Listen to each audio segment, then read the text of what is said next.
আজকে আমরা আলোচনা করবো যে পার্কিনসন ডিজিজ নিয়ে। পার্কিনসন ডিজিজটা কি?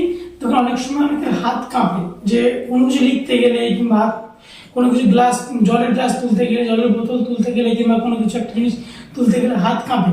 এটা কি অনেক সময় দেখবেন, এটা বোঝার জন্য নিয়ম, মানে প্রপার বোঝার জন্য কি করবেন, যেটা যার প্রবলেম তাকে এরকম দুটো হাত সামনে তুলে দেবেন, সামনে কিছুক্ষণ ধরে রাখতে পারবেন। দেখুন যখন ধরে রাখবেন ওনারা কিন্তু হাত এভাবে কাঁপতে শুরু করবে, পেশেন্টদের হাত কাঁপতে শুরু করবে এভাবে। যদি কাঁপতে শুরু করে তাহলে বুঝবেন যে এটা কিন্তু পার্কিনসন ডিজিজ হতে পারে। পার্কিনসন ডিজিজ যদি হয়ে থাকে অবশ্যই কিন্তু এর জন্য ডাক্তার অবশ্যই দেখাতে হবে, কোনো নিউরোলজিকে দেখাতে হবে। আর সেই সঙ্গে সঙ্গে কিন্তু কিছু আমাদের পার্কিনসন ডিজিজের কিছু কিছু স্পেসিফিক এক্সারসাইজ আছে, কিছু কিছু ব্যায়াম রয়েছে, সেগুলো যদি রীতিমতো করা যায় তাহলে কিন্তু রোগটাকে পুরোপুরিভাবে সারানো সম্ভব হয়। তো চলুন, ওষুধ কিনে আমি সেটা তো ডাক্তারবাবু প্রেসক্রাইব করে দেবেন। এই ভিডিওটাতে মূলত আমি ব্যায়ামটা দেখিয়ে দেবো, কী কী ব্যায়ামগুলো করলে আপনাদের এই পার্কিনসন ডিজিজটা কিন্তু অনেকটা কমে থাকবে বা একেবারে ঠিক হয়ে যেতেও পারে। ফার্স্ট যেটা হবে সেটা কি, আমার যে হাতের সমস্যা সেই হাতটা দিয়ে জাস্ট থাইয়ের উপরে এরকম কোনো এক জায়গায় বসে থাইয়ের উপরে একবার সামনে একবার পিছনে এইভাবে করে কন্টিনিউ করতে থাকবেন। এটা আপনারা 1 থেকে 1.5 মিনিট মতো করবেন। এইখানে একটা জিনিস খেয়াল রাখবেন, সেটা কি, যে আমাদের এই যে বাড়ি যেটা মারছি আর কি, এটা যেন একইভাবে যেন না পড়ে যায়। যেটা আমরা একবার সামনে একবার পিছনে এইটা যেটা দেখছি, অনেক সময় এইটা মাত্র ভুল হয়ে গিয়ে এটা কিন্তু সামনে চলে আসে, মানে কিন্তু উল্টো হয় না। এইটা একটু খেয়াল রাখতে হবে।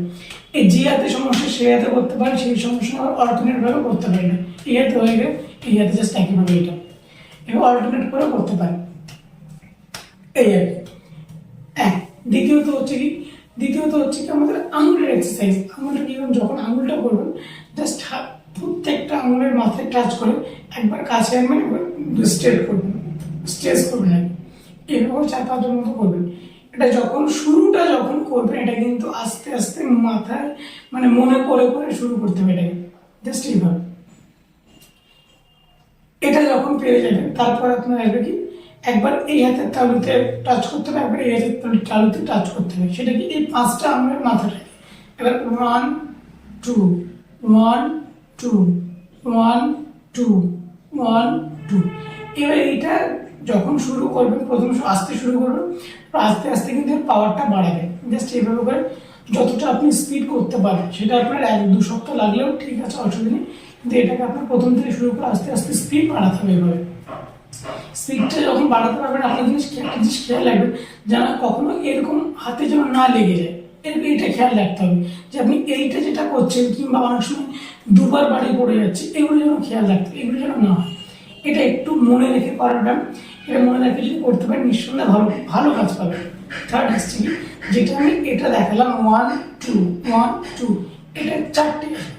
এটা প্রথমে 1 2 1 2 1 2 1 2 1 2 1 2 এভাবে।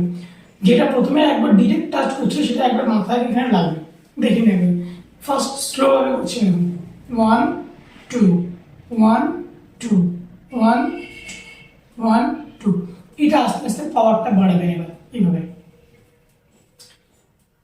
প্রথমটা কি বলছিলেন, প্রথমটা কিন্তু ডিরেক্ট টাচ করছিল, এখানে কিন্তু ডিরেক্ট টাচ করবে না, আগে প্রথমে আঙুলটাতে লাগবে, তারপর এখানটাতে আসবে। এটা আপনার যত স্পিড বাড়াতে পারবেন তত আপনার হাতের পাওয়ার কিংবা এই যে টিংলিং ভাব যেটা, কিংবা কাঁপা ভাব যেটা, সেটা কিন্তু আস্তে আস্তে কমতে থাকবে। এটা গেল। তারপরে আসছে কি, লাস্ট আসছে কি আপনাদের আঙুলে। আমরা যে ল্যাডারগুলো বলি না, যে আমাদের সিঁড়ি যেগুলো বলি, এই সিঁড়ির আকারটা আমরা আঙুলে দেখবো। সেটা কিভাবে কি, প্রথমে আমরা এই 2টো আঙুল দিয়ে শুরু করবো, এই আঙুলটা এখানে, এই আঙুলটা এখানে, এবার এটাকে রোটেশন করবো একবার সামনে একবার পিছনে। এটা যখনই করবেন দেখবেন একটা সিঁড়ির আকারে আপনার হাতটা কিন্তু আস্তে আস্তে উপরের দিকে উঠছে। একইভাবে এটা যখন হয়ে যাবে, আপনি নিচেও করতে পারেন, এটাকে এবার নিচেও করতে পারেন। এইভাবে করে আপনার সব আঙুলগুলো মোটামুটিভাবে করতে হবে। যদি আপনার এইগুলো, যদি পার্কিনসন ডিজিজ কারো প্রপার হয়ে থাকে, যদি সে এই ব্যায়ামগুলো করতে পারে, তাহলে কিন্তু পার্কিনসন ডিজিজ কিন্তু কমবে। এটা একদম মানে ব্যায়ামে করলে আপনি পরিবর্তনটা বুঝতে পারবেন। এই ছিল আজকের ভিডিও। তো দেখুন, ভিডিওটাতে যারা নতুন আছেন কিংবা চ্যানেলে যারা নতুন হয়ে আছেন, চ্যানেলটিকে সাবস্ক্রাইব করুন, কারণ এইরকম হেলথ টিপস কিন্তু প্রতিনিয়ত চ্যানেলে আসতে থাকছে। দেখা হচ্ছে পরের কোনো ভিডিওতে। সুস্থ থাকুন, ভালো থাকুন, ধন্যবাদ।